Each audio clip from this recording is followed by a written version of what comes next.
देखो बच्चों ਆਪਾਂ ਕੈਮਿਸਟਰੀ ਕਰਦੇ ਪਏ ਹੀ ਕਲਾਸ 10th ਦੀ 10th ਕਲਾਸ ਦੀ ICSE ਬੋਰਡ ਦੀ ਤੇ ਸਾਡਾ ਪਹਿਲਾ ਯੂਨਿਟ ਹੈਗਾ ਹੀ ਜਿਹੜਾ ਪੜ੍ਹਦੇ ਪਏ ਆਪਾਂ ਮੋਲ ਕਨਸੈਪਟ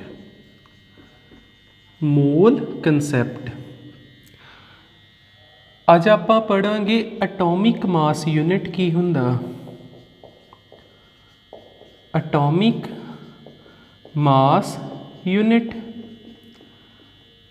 मास यूनिट की आ देखो पहली गल it is a standard to measure the mass of an atom it is a standard to measure the mass of an atom ये स्टैंडर्ड बनिया किद्दां की कीता गया एक एटम लिया गया कार्बन का नोट के अंडर लिखते हैं पहले इसकी पूरी डेफिनेशन बना ली आपां 1 एटॉमिक मास यूनिट किहदे बराबर हुंदा 1/12 mass of a carbon atom केड़ा C12 वाला आ 1 एटॉमिक मास यूनिट हुंदा जी इनू आपां वर्ड्स विच लिखना वे की कवांगे 1 atomic mass unit is equal to 1 atomic mass unit is equal to 1/12 mass of a carbon atom carbon का केड़ा आइसोटोप जिहदा मास की होवे 12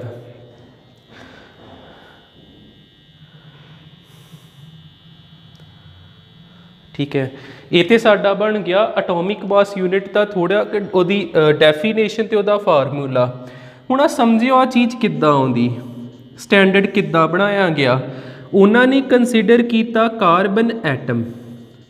कार्बन एटम जिहदा आइसोटोप किहड़े वाला ही C12 वाला जिहदा मास हैगा वा 12 इहदे 12 पार्ट कीते इहदे पार्ट्स करन डै पे टोटल 12 पार्ट कर ले जिद्दां 4 हेठ आले टोटल 12 पार्ट कर ले 12 दे पार्ट विचों आ जिहड़ा एक पार्ट उन्होंने की बनाता स्टैंडर्ड भी पूरे नू स्टैंडर्ड नहीं किया उन्होंने कहा 1/12 ये जिन्ना भी भार होगा वह 12वां हिस्सा 1/12 मास ऑफ कार्बन एटम फिर इनू जे स्टैंडर्ड बना लिया तो जे आपां नू लोड़ पै गई एग्जाम्पल दे विच मैं कहां मास ऑफ नाइट्रोजन का भार जिहड़ा ना इहदे नालों 15 टाइम ज़्यादा होना आपां क्या 15 AMU का मतलब इन्नी क चीज़ तो ये नाइट्रोजन कितना ज़्यादा 15 ज़्यादा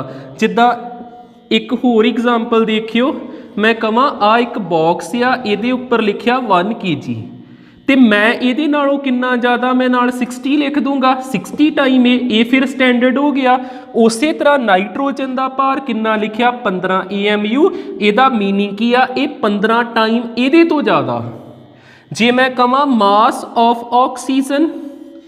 मास ऑफ ऑक्सीजन मैं लिख दिना वा 16 AMU ये तो की क्लीयर हुंदा भी ऑक्सीजन 60 टाइम ये तो ज़्यादा जे मैं लिखदा मास ऑफ सल्फर लिख दिना तो मैं लिख दूंगा 32 AMU ये तो की क्लीयर हो गया भी सल्फर ये तो कितना ज़्यादा वा 32 टाइम्स ज़्यादा ठीक है ये तो साडा हो गया एटॉमिक मास यूनिट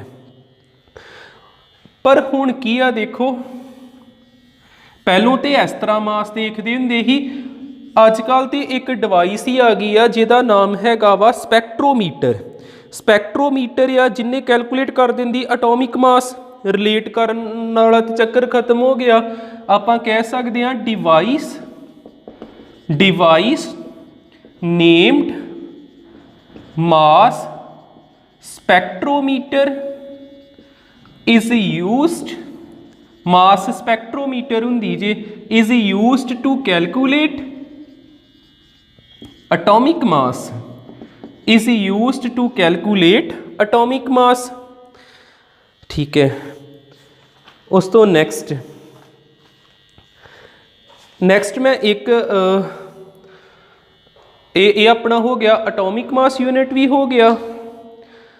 हुण आपां होर कुछ चीज़ां इत्थे लिखदे आ, जिद्दां मैं तुहानूं कहा भी डिवाइस आ गई जिहड़ी दस दिंदी आ भी किन्ना एटॉमिक मास होगा, तो वो डिवाइस का नाम की हैगा मास स्पैक्ट्रोमीटर। इत्थे एक नोट दे विच चीज़ होर क्लीयर रखियो, जदों मास स्पैक्ट्रोमीटर बन गया तो सानू पता लग गया भी एटॉमिक मास कढ़ सकते हैं, तो कार्बन 12 का भी सानू मास पता लगन डै पिया। कार्बन 12 का मास किन्ना हुंदा जे 1.99 10 the power -23 kg। 1.99 10 the power -3 देख लेने किलोग्राम के ग्राम विच होगा, ग्राम विच हुंदा 1.99 10 दी पावर -23 ग्राम हुंदा जे C12 का मास। C12 का मास पता लग गया, तो फिर इत्थे वैल्यू भरीए 1 AMU किहदे इक्वल आऊगा। 1 AMU का की फार्मूला ही 1/12 mass of a carbon atom. Carbon atom 1/12 उस तरह यदी जगह तो मैं कितनी वैल्यू भरदा 1.99 10 दी पावर -23 ग्राम। इनू जदों सॉल्व किया तो साडा कितना आंसर आया 1.66 10 the power -24 gram. 1.66 10 the power -24 ग्राम। ठीक है, देखो मैं तुहानूं इत्थे की समझाया, AMU एटॉमिक मास यूनिट एक स्टैंडर्ड हुंदा जिहड़ा नापदा वा एटम दे भार नूं। ਇਹਦਾ आ एक्सप्रैशन जिहा हुंदा, इनू वर्डिंग दे विच लिखता, तो ਇਹਦੇ विच कार्बन किहड़ा लिया 14 वाला नहीं लिया, 12 वाला लिया। फिर आ तिन्ने चीज़ां दसदियां, तो एक डिवाइस आ मास स्पैक्ट्रोमीटर जिहड़ी किनू मैयर करदी आ एटॉमिक मास नूं। तो एटॉमिक मास नूं मैयर करके आपां किन्ना भार कढ लिया, पहलों 1.99 10 दी पावर -23 ਉਹਨੂੰ ਇੱਥੇ ਭਰਿਆ तो साडा आंसर आ गया 1.66 10 दी पावर -24 ग्राम। हुण फिर जेकर मैं कहां AMU सानू पता लग गया किन्ना, तो फिर आपां इत्थे भी AMU की वैल्यू भर सकते एग्जैक्ट पूरा भार कढ़न लई। AMU की जगह तो किन्ना भर सकदा 1.66 10 दी पावर सॉरी इत्थे मास ऑफ नाइट्रोजन 14 हुंदा, 10 दी पावर किन्नी भरूंगा -24, तो ये ग्राम दे विच आजू एग्जैक्ट भार आ गया, किसी नाल रिलेट ही नहीं किया। 16 × 1.66 10 the power -24 gram they which exact आ गया। 32 1.66 10 दी पावर -24 ग्राम दे विच आ गया। ठीक है, छोटी जी गल होर ध्यान च रखियो, जिद्दां मैं कहां mass of water, mass of water H2O का भार हुंदा 18, पर इत्थे AMU नहीं लिखी दा, कला U लिखी दा, क्योंकि वाटर एक मॉलीक्यूल आ, मॉलीक्यूल ही कला U वरतदे यूनिट, तो उदां की वरतदे ने AMU। ठीक,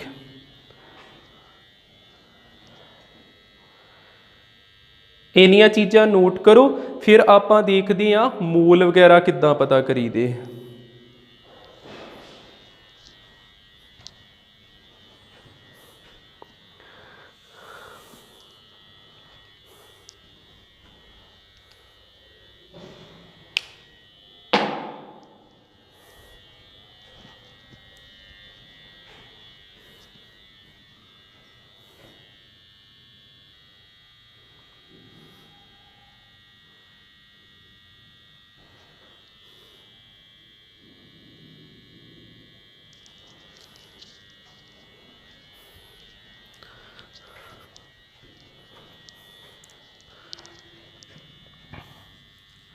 मोल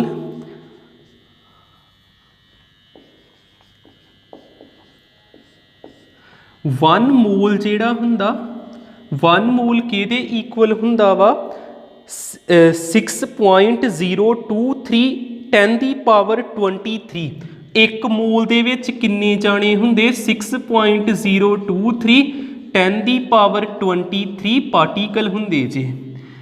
ਇੱਕ ਮੋਲ ਦੇ ਵਿੱਚ 6.023 10 ਦੀ ਪਾਵਰ 23 ਪਾਰਟੀਕਲ ਹੁੰਦੇ। ਇਹ ਪਾਰਟੀਕਲ ਜਿਹੜੇ ਆ ਇਹ ਐਟਮ ਵੀ ਹੋ ਸਕਦੇ, ਇਹ ਪਾਰਟੀਕਲ ਮੋਲੀਕਿਊਲ ਵੀ ਹੋ ਸਕਦੇ, ਇਹ ਪਾਰਟੀਕਲ ਆਇਨ ਵੀ ਹੋ ਸਕਦੇ। ਇੱਕ ਮੋਲ ਦੇ ਵਿੱਚ ਕਿੰਨੇ ਐਟਮ ਹੋ ਸਕਦੇ ਆ? ਇੱਕ ਮੋਲ ਇੰਨੀਆਂ ਚੀਜ਼ਾਂ ਦਾ ਭੰਡਾਰ ਆ 6.023 10 ਦੀ ਪਾਵਰ 23। ਇਹ ਐਟਮ ਵੀ ਹੋ ਸਕਦੇ, ਮੋਲੀਕਿਊਲ ਵੀ ਹੋ ਸਕਦੇ ਤੇ ਆਇਨ ਵੀ ਹੋ ਸਕਦੇ। ਜਿਹੜੀ ਚੀਜ਼ ਮਰਜ਼ੀ ਹੋਵੇ। ਹੋਰ ਆਪਾਂ ਕੀ ਯਾਦ ਰੱਖਣਾ, ਇਹਨੂੰ ਕਿਹਦੇ ਨਾਲ ਰਿਪਰੈਜ਼ੈਂਟ ਕਰੀਦਾ ਜੇ ਇੱਕ ਮੋਲ ਇਹਦੇ ਬਰਾਬਰ ਆ ਐਵਾਗੈਡਰੋ ਨੰਬਰ ਨਾਲ। N ਨੋਟ ਵੀ ਹੁੰਦਾ, Na ਵੀ ਹੁੰਦਾ। 6.023 10 ਦੀ ਪਾਵਰ 23 ਇਹ ਹੁੰਦਾ ਜੇ ਐਵਾਗੈਡਰੋ ਨੰਬਰ। ਐਵਾਗੈਡਰੋ ਨੰਬਰ, ਐਵਾਗੈਡਰੋ ਨੰਬਰ ਕਿਹਦੇ ਇਕੁਅਲ ਹੁੰਦਾ? 6.023 10 ਦੀ ਪਾਵਰ 23 ਦੇ ਇਕੁਅਲ ਹੁੰਦਾ ਜੀ। ਉਸ ਤੋਂ ਬਾਅਦ ਮੋਲ ਨੂੰ ਕਿੱਦਾਂ ਪਤਾ ਕਰ ਸਕਦੇ? ਜੇਕਰ ਮੈਂ ਕਹਾਂ ਵੀ ਮੋਲ ਕੈਲਕੂਲੇਟ ਕਰੋ ਕਿੰਨੇ ਆ, ਮੋਲ ਕੈਲਕੂਲੇਟ ਕਰਨ ਦੇ 3 ਫਾਰਮੂਲੇ ਜੇ। ਮੋਲ ਮਾਸ ਦੇ ਅਕੋਰਡਿੰਗ ਵੀ ਕੈਲਕੂਲੇਟ ਕੀਤਾ ਜਾ ਸਕਦਾ, ਮੋਲ ਜਿਹੜਾ ਵਾ ਨੰਬਰ ਆਫ ਪਾਰਟੀਕਲਸ ਦੇ ਅਕੋਰਡਿੰਗ ਵੀ ਕੈਲਕੂਲੇਟ ਕੀਤਾ ਜਾ ਸਕਦਾ, ਤੇ ਮੋਲ ਜਿਹੜਾ ਵਾ ਉਹ ਵੋਲੀਅਮ ਦੇ ਅਕੋਰਡਿੰਗ ਵੀ ਕੈਲਕੂਲੇਟ ਕੀਤਾ ਜਾ ਸਕਦਾ। ਮੋਲ ਨੂੰ 3 ਤਰੀਕਿਆਂ ਨਾਲ ਆਪਾਂ ਕੈਲਕੂਲੇਟ ਕਰ ਸਕਦੇ ਹਾਂ, ਮਾਸ ਦੇ ਅਕੋਰਡਿੰਗ, ਨੰਬਰ ਆਫ ਪਾਰਟੀਕਲਸ ਦੇ ਅਕੋਰਡਿੰਗ ਤੇ ਵੋਲੀਅਮ ਦੇ ਅਕੋਰਡਿੰਗ। ਮਾਸ ਦੇ ਅਕੋਰਡਿੰਗ ਆਪਾਂ ਕਿੱਦਾਂ ਕਰੀਦਾ? ਮੋਲ ਦਾ ਸਿੰਬਲ ਆਪਾਂ N ਪਾਇਆ ਕਰਨਾ। ਮਾਸ ਦੇ ਅਕੋਰਡਿੰਗ ਫਾਰਮੂਲਾ ਯਾਦ ਰੱਖ ਲਿਓ W/m। W ਦਾ ਮਤਲਬ ਹੋਇਆ ਕਰੂਗਾ ਗਿਵਨ ਮਾਸ, M ਦਾ ਮਤਲਬ ਹੋਇਆ ਕਰੂਗਾ molar mass. Number of particle ਦਾ ਫਾਰਮੂਲਾ ਯਾਦ ਰੱਖ ਲਿਓ N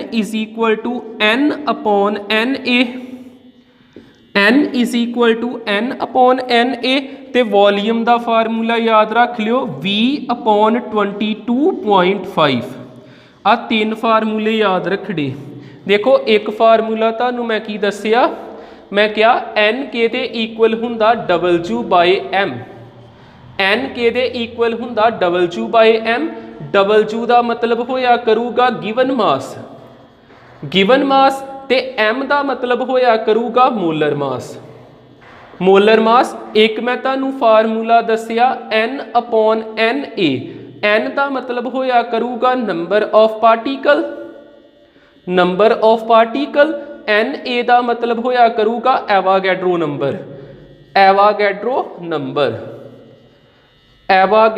ਨੰਬਰ। ਤੇ ਇੱਕ ਤੁਹਾਨੂੰ ਮੈਂ ਦੱਸਿਆ ਵਾ N V/22.5। V ਦਾ ਮਤਲਬ ਹੋਇਆ ਕਰੂਗਾ ਗਿਵਨ ਵੋਲੀਅਮ। ਠੀਕ ਆ, ਇਹ 3 ਫਾਰਮੂਲੇ ਨੇ ਜਿਨ੍ਹਾਂ ਤੋਂ ਆਪਾਂ ਨੰਬਰ ਆਫ ਮੋਲਸ ਕੈਲਕੂਲੇਟ ਕਰ ਸਕਦੇ ਹਾਂ। ਠੀਕ ਹੈ, ਹੁਣ ਮੈਂ 3 ਇਹਨਾਂ ਨਾਲ ਰਿਲੇਟਿਡ ਕੁਐਸਚਨ ਬਣਾਉਣਾ ਵਾ, ਵੇਖਿਓ ਕਲੀਅਰ ਹੁੰਦੇ। ਨੰਬਰ ਆਫ ਮੋਲਸ ਸਾਨੂੰ ਪਤਾ ਲੱਗਦੇ।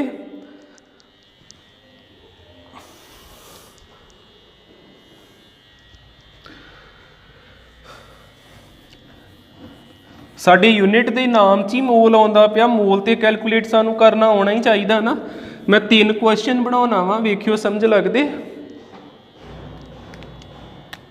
ਜਿੱਦਾਂ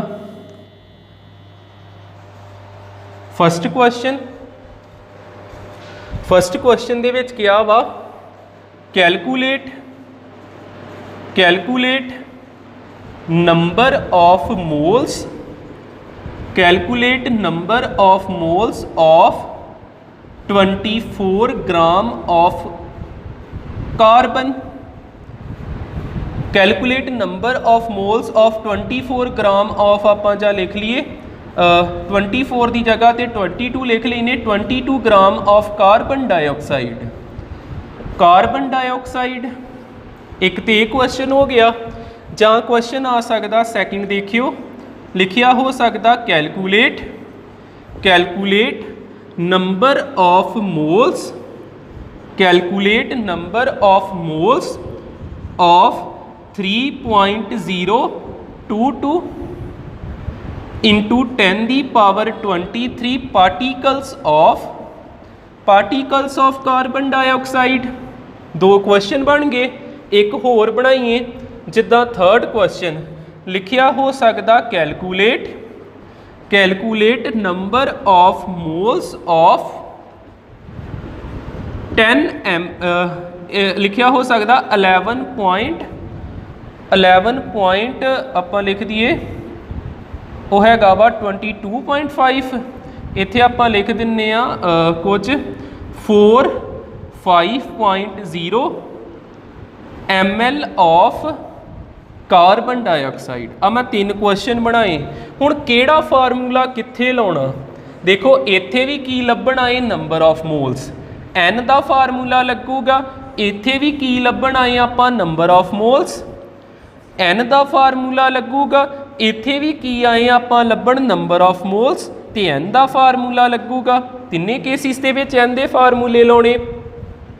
इत्थे देखो ग्राम दे विच कुछ दिता फिर n का फार्मूला किहड़ा लिखना जिच मास आउंदा जिच मास आउंदा ते आपां की लिखांगे W/m given mass by molar mass W की जगह ते किन्ना भरीए गिवन मास किन्ना 22 ग्राम मोलर मास सॉरी मैं कढ़ना दसिया नहीं ये नैक्सट टॉपिक च आपां करदे वैसे किद्दां पता करीदा कार्बन डाइऑक्साइड का एक कार्बन का 12 ग्राम 2 ऑक्सीजन का 32 ग्राम ये 44 ग्राम हुंदा ये मैं नैक्सट टॉपिक च ही दसदा किद्दां कैलकुलेट करीदा। इत्थे 44 ग्राम भरता 1/2 0.5 मोल्स आ गए इस तरह कैलकुलेट करी दे। इधर आ जाइए नंबर ऑफ मोल्स कैलकुलेट करने सानू गिणती दिती आ पार्टिकल्स दिते आ ते हेठ वाला फार्मूला लगूगा किहड़ा फार्मूला लगना साडा n/na n की जगह ते किन्ना भरना 3.022 10 की पावर 23 na की जगह ते एवागैड्रो नंबर 10 की पावर 23 एवागैड्रो नंबर आए ना कैंसल आए दा जस्ट डबल आ 1/2 फिर किन्ना आ गया 0.5 मैं उदा का नंबर लिया जिन्ना कटिंग हो सके तो तुहानू क्लीयर हो जे एक बार 0.5 मोल्स आ गया। अगे आ जाइए फिर नंबर ऑफ मोल पता करने n के दे इक्वल आ हुण इत्थे वॉल्यूम दिता तो वॉल्यूम का वो फार्मूला उदों लाउणा जदों वॉल्यूम लीटर च होया आपां की लिखना V/22.5 V की जगह ते 45 22.5 45.0 45 ही हो गया इहदा डबल जस्ट हुंदा 45 नंबर ऑफ मोल्स की आ गए 2 मोल्स आ गए। मैं तुहानू नंबर ऑफ मोल्स के 3 फार्मूले दसे ते तिन्नां ना एक क्वेश्चन कराता ठीक है। नैक्सट देखते हैं आपां हुण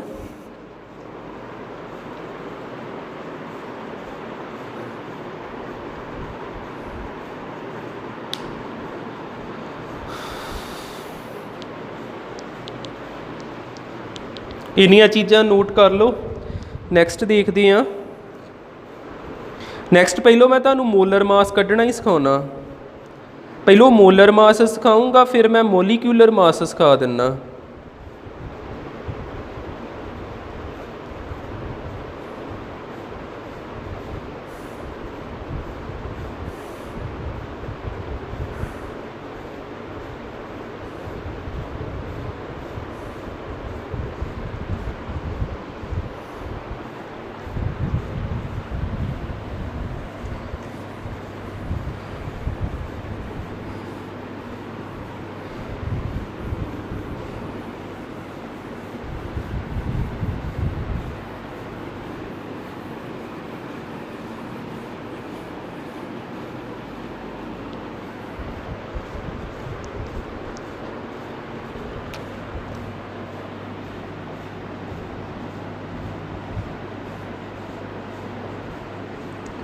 देखियो मोलर मास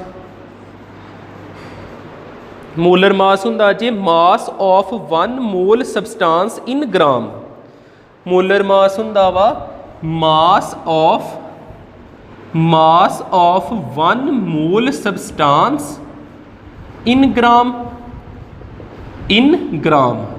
दे विच जिहड़ी चीज़ आपां लिखती वो की बन जानी आ molar mass of 1 atom in gram कि आपां क्या मास ऑफ 1 मोल सबसटांस इन ग्राम वो हुंदा मोलर मास। जिद्दां देखियो एग्जाम्पल साडे कोल ऑक्सीजन आ ਆਕਸੀਜਨ ਦੇ ਭਾਰ ਨੂੰ ਮੈਂ ਇਦਾਂ ਲਿਖ ਸਕਦਾ 16 AMU ਜਾਂ ਮੈਂ ਲਿਖ ਸਕਦਾ 16 ਗ੍ਰਾਮ। ਜਿਹੜਾ ਤੇ ਗ੍ਰਾਮ ਦੇ ਵਿੱਚ ਆ ਉਹ ਕੀ ਬਣ ਗਿਆ ਮੋਲਰ ਮਾਸ। ਫਿਰ ਆਹ ਵਾਲੀ ਚੀਜ਼ ਕੀ ਹੈਗੀ ਆ ਮੋਲਰ ਮਾਸ, ਤੇ ਜਿਹੜਾ ਉੱਪਰ ਆ ਉਹ ਕੀ ਹੈਗਾ ਵਾ ਮਾਸ ਆਫ 1 ਆਕਸੀਜਨ ਐਟਮ। ਜਿਹੜਾ ਉੱਪਰ ਆ ਉਹ ਕੀ ਹੈਗਾ ਵਾ ਮਾਸ ਆਫ 1 ਆਕਸੀਜਨ ਐਟਮ। ਠੀਕ ਹੈ, ਜਿਹੜਾ ਗ੍ਰਾਮ ਦੇ ਵਿੱਚ ਆ ਉਹ ਕੀ ਬਣ ਜਾਣਾ ਮੋਲਰ ਮਾਸ। ਹੁਣ ਅੱਗੇ ਦੇਖਿਓ ਕੁਐਸਚਨ ਹੈ, ਜਿੱਦਾਂ ਕੁਐਸਚਨ ਦੇ ਵਿੱਚ ਸਾਨੂੰ ਕਿਹਾ ਵਾ, ਕੁਐਸਚਨ ਕਰਕੇ ਦੇਖਦੇ ਆ ਇੱਕ 16 ਗ੍ਰਾਮ ਆਨਸਰ ਲੈ ਕੇ ਆਉਣਾ। ਉਹਨਾਂ ਨੇ ਕਿਹਾ calculate molar mass of oxygen atom. ਕੀ ਕਿਹਾ ਗਿਆ ਵਾ calculate molar mass of oxygen atom. Calculate molar mass of oxygen atom ਕਿੱਦਾਂ ਕੈਲਕੂਲੇਟ ਕਰਾਂਗੇ। 16 ਗ੍ਰਾਮ ਆਨਸਰ ਆਉਣਾ ਚਾਹੀਦਾ। ਸਾਨੂੰ ਪਤਾ ਵਾ molar mass of oxygen atom ਕਿਹਦੇ ਬਰਾਬਰ ਆ ਇਹਦੇ ਨਾ, ਆ ਵੇਖੋ ਉੱਪਰ ਸਟੇਟਮੈਂਟ ਵਿੱਚ ਹੀ ਲਿਖਿਆ। ਆਪਾਂ ਕੀ ਕਵਾਂਗੇ molar mass of oxygen atom ਇਹ ਕਿਹਦੇ ਇਕੁਅਲ ਆਉਣਾ ਵਾ mass of 1 mole of oxygen atom. ਕੀ ਲਿਖਾਂਗੇ mass of 1 mole of oxygen atom. Mass of 1 mole of oxygen atom. Oxygen atom ਤੇ 1 ਮੋਲ ਜਿਹੜਾ ਹੁੰਦਾ ਮੈਂ ਲਿਖਾਇਆ ਹੀ ਹੁਣੇ ਕਿਹਦੇ ਬਰਾਬਰ 6.02 ਟੂ 10 ਦੀ ਪਾਵਰ 23 ਪਾਰਟੀਕਲਸ, ਤੇ ਇਹਨੂੰ ਐਵਾਗੈਡਰੋ ਨੰਬਰ ਕਹਿ ਦੇਈਦਾ ਹੀ Na। ਆ ਜਿਹੜਾ 1 ਮੋਲ ਆ ਇਹ ਕਿਹਦੇ ਬਰਾਬਰ ਹੁੰਦਾ ਐਵਾਗੈਡਰੋ ਨੰਬਰ ਦੇ। ਫਿਰ ਆਪਾਂ ਅਗਲੇ ਸਟੈਪ ਦੇ ਵਿੱਚ ਕੀ ਕਰਾਂਗੇ, ਆਪਾਂ ਕੀ ਲਿਖਿਆ mass of 1 oxygen atom. Mass of 1 oxygen atom multiply ਕਰ ਦੇਣਾ ਆੜੀ ਚੀਜ਼ ਦੀ ਜਗ੍ਹਾ ਤੇ ਕੀ ਲਿਖਤਾ ਐਵਾਗੈਡਰੋ ਨੰਬਰ।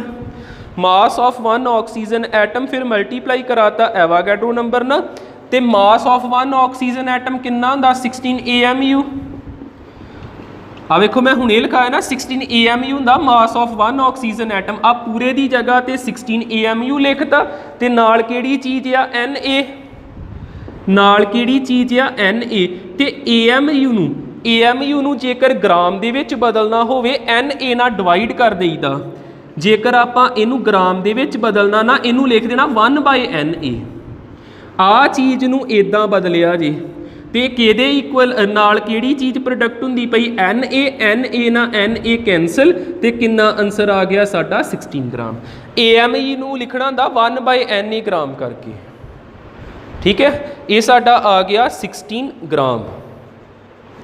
ਠੀਕ ਹੈ, ਇਦਾਂ ਕੁਐਸਚਨ ਹੋ ਸਕਦਾ ਵਾ। ਤੁਸੀਂ ਮੋਲ ਨੂੰ ਪਹਿਲੋਂ ਐਵਾਗੈਡਰੋ ਨੰਬਰ ਲਿਖ ਲਓ, ਫਿਰ ਆ ਪੂਰੇ ਨੂੰ AMU ਲਿਖ ਲਓ, ਤੇ AMU ਨੂੰ ਵੀ ਇਨ ਟਰਮਸ ਆਫ ਐਵਾਗੈਡਰੋ ਨੰਬਰ ਬਦਲ ਦੇਣਾ ਤੇ ਆਪੇ ਬਣ ਜਾਣਾ।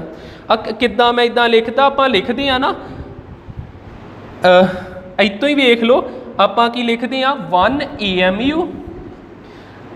AMU ਫਿਰ ਆਪ ਕਿਹਦੇ ਇਕੁਅਲ ਹੁੰਦਾ ਵਾ 1 AMU ਇੰਟੂ ਐਵਾਗੈਡਰੋ ਨੰਬਰ ਕਿਹਦੇ ਇਕੁਅਲ ਹੁੰਦਾ ਗ੍ਰਾਮ ਦੇ। ਤੇ ਫਿਰ ਆ ਚੀਜ਼ ਉਧਰ ਜਾ ਕੇ 1 AMU ਇੱਥੇ ਰਹਿ ਗਿਆ, 1/Na ਇੰਟੂ ਗ੍ਰਾਮ ਬਣ ਗਿਆ। 1 AMU ਦੀ ਜਗ੍ਹਾ ਤੇ ਲਿਖ ਦੇਣਾ।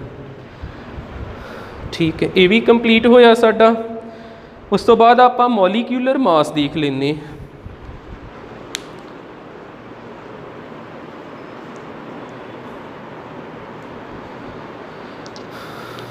ਮੋਲੀਕਿਊਲਰ ਮਾਸ ਦੇਖਿਓ।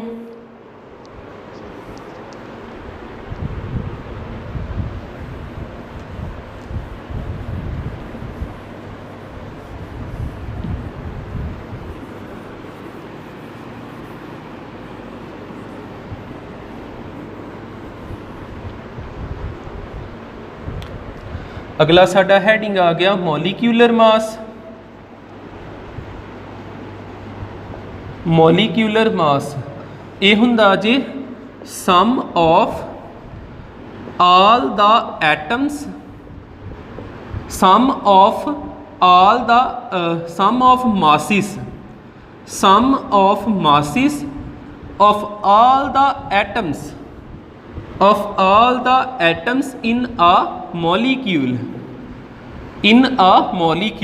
ਜਿੱਦਾਂ एग्जाम्पल देखियो एग्जाम्पल हैगी वाटर वाटर ਦੇ ਵਿੱਚ 3 ਐਟਮ ਨੇ 2 ਹਾਈਡਰੋਜਨ ਦੇ 1 ਆਕਸੀਜਨ ਦਾ ਹਾਈਡਰੋਜਨ ਦਾ ਮੋਲਰ ਮਾਸ ਕਿੰਨਾ ਹੁੰਦਾ 2 ਗ੍ਰਾਮ एक जाने का 1 ग्राम तो 2 जाणियां का 2 ग्राम ऑक्सीजन का किन्ने ग्राम हुंदा 16 ग्राम टोटल किन्ना आ गया 18 ग्राम जे तुहानूं आप पता नहीं लगता 16 ग्राम कुछ मैं एक कुछ दे लिखा दिना जिन्हां दे चाहीदे आ जिस तरह साडे कोल हाइड्रोजन आ इहदी लोड़ आ सिंबल ही लिखदा शायद तुहानूं पता लग ही जावे hydrogen helium lithium beryllium boron carbon nitrogen oxygen fluorine ते नियोन 10 हो गए इन्हां 10 दे पहलों लिखिए हाइड्रोजन का 1 ग्राम हीलियम का 4 ग्राम 1 ग्राम 4 ग्राम लीथियम का 7 ग्राम फिर आ गया बोरोन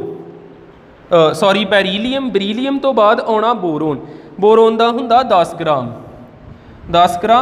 इहदा ਇਹਦੇ लागे बन्ने ही हुंदा ये चैक कर लांगे फिलहाल बोरोन का किन्ना 10 ग्राम कार्बन का 12 नाइट्रोजन का 14 कार्बन का 12 ग्राम 14 ग्राम 16 ग्राम फ्लोरीन का 19 ग्राम तो नियोन का किन्ना हुंदा 20 ग्राम एक तो ये लर्न कर लियो पूरे उस तो बाद सोडियम तो चलते हैं कैल्शियम तक sodium magnesium aluminium silicon phosphorus sulphur chlorine argon potassium ते कैल्शियम सोडियम का 23 ग्राम हुंदा सारे ना ग्राम आने आ मैगनीशियम का 24 अलमीनियम का 27 सिलिकॉन का 28 24 हो गया 27 हो गया 28 हो गया फॉस्फोरस का हुंदा वा 31 ग्राम सल्फर का 32 ग्राम 31 ग्राम सल्फर का 32 ग्राम एदा 35.5 ग्राम आ जाना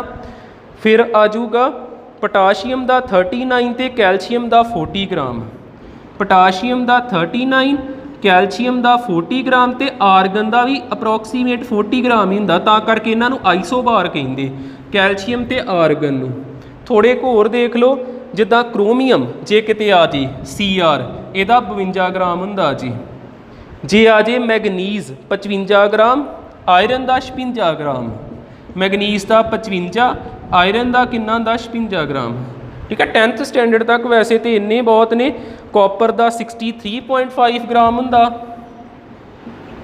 जिंक का भी देख लेने जिंक का हुंदा वा साडे कोल 65 ग्राम ZN का 65 ग्राम ठीक है अज लिए इन्ना ही करियो नैक्सट डे देखांगे आपां नवां टॉपिक कोई थैंक यू।